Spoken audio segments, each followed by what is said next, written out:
السلام عليكم ورحمة الله وبركاته. سلام. سلام كدب شركة جرائد wuxuu ku saabsan yahay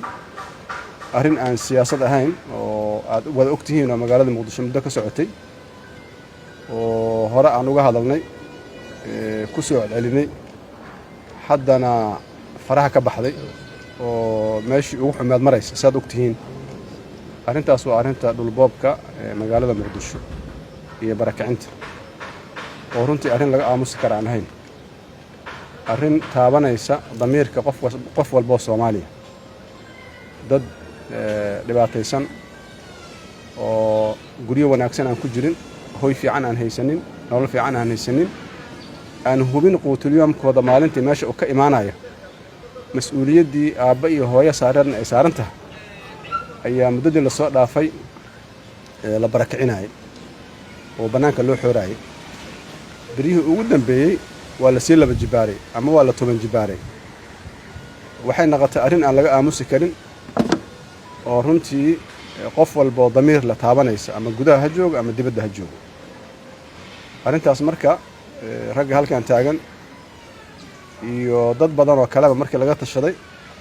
waxaa noo soo baxday inaan laga aamusi karin loo istaago sida ay tahay loogu istaago magaalada Muqdisho waxaan ku wada naqaanaa inay tahay magaalo dadkeedu ay dulqaad badan yihiin sabar badan yihiin laakiin haddana haddii culeyska lagu badiyo oo dulmiga lagu badiyo taqaana sida isaga rido heeriyada dulmka marka waxaan joognaa meeshii buux dhaafkan joognaa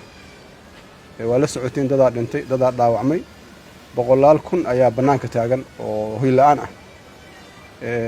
guryaheena waa joogi weynay waa naso weynay qof aysan taabanaynin ma laha si gaara iyo si guudba marka arrintaas waxaan rabnaa in loo bannaan baxo oo bannaanka loo soo istaago si loo joojiyo dhulboobka iyo barakacinta magaalada Muqdisho ka socda arrintaani siyaasad calaaqa lama laha waa arrin insaani ah waa arrin islaami ah maxaa yeelay qof muslim in hoygiisa laga barakiciyo waa ka aamustid arrin saxa ma aha marka waxaan rabnaa dadka magaalada Muqdisho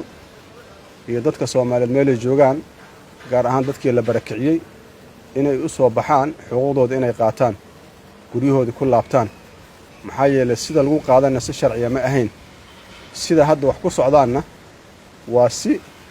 si laba jibaaraysa dhibaatooyinkii iyo duruuftii jirtay marka maalinta oo la isu soo baxaayo waa maalinta Axadda oo bishu ay tahay 10 bisha soo socota arrintan